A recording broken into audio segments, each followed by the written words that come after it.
Okay, welcome back. Time to go, everybody. Just a few ticks away from 6:45 on this June 28th. Just a few days away from the start of July. Just shocking to think that. I can't believe we've gone through June already, but knocking on the door of July, knocking on the door of the 4th of July.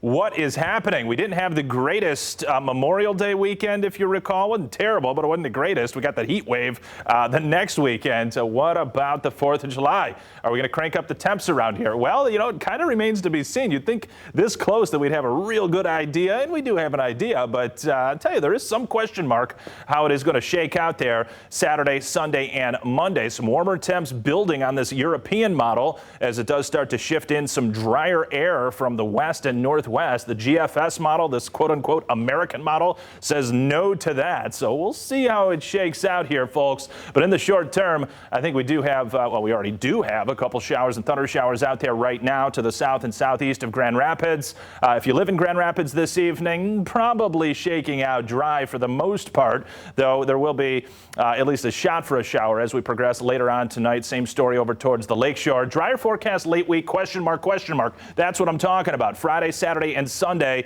GFS model says no, not dry. Euro says dry. I'm going to try to ride the best I can with the European model, folks, and bring some drier conditions and sunshine in here just for the holiday weekend. More on that to come. These scattered thunder showers on the board, particularly across the easternmost zones of the viewing area.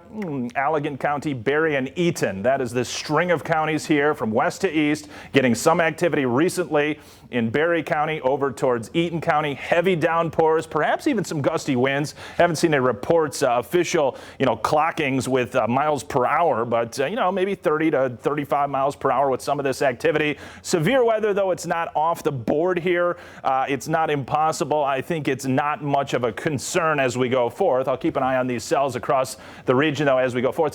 Some activity creeping to near Three Rivers and Sturgis, kind of going right through the uprights there recently, and over by the lakeshore, Benton Harbor. A couple light showers grazing western Berrien County. Some of that trying to lift northward, so we'll see how it goes. It seems like the farther north that it travels, it's running into a little bit more stable environment, say from around Holland to Grand Rapids. So the odds of, thunderstorms or strong thunderstorms, I would say pretty low for those locales. Flash flood watch over northern Illinois, not into West Michigan, no, this time around, even though I think we've got a little bit better chance overall to get a shower or thunderstorm in any given one location on the day Tuesday here locally in West Michigan, going well out west. Purple colors, yeah, they look kind of pretty on the map, right? But it is hot. I mean, temperatures as warm as they've ever been recorded in the state of Oregon and Washington. Typically, you think of Portland and Seattle as locations that get influence from the Pacific, a little bit cooler there versus the rest of, the Intermountain West. But to not this go round, 114 in Portland, can you believe that? I mean, that's just shocking.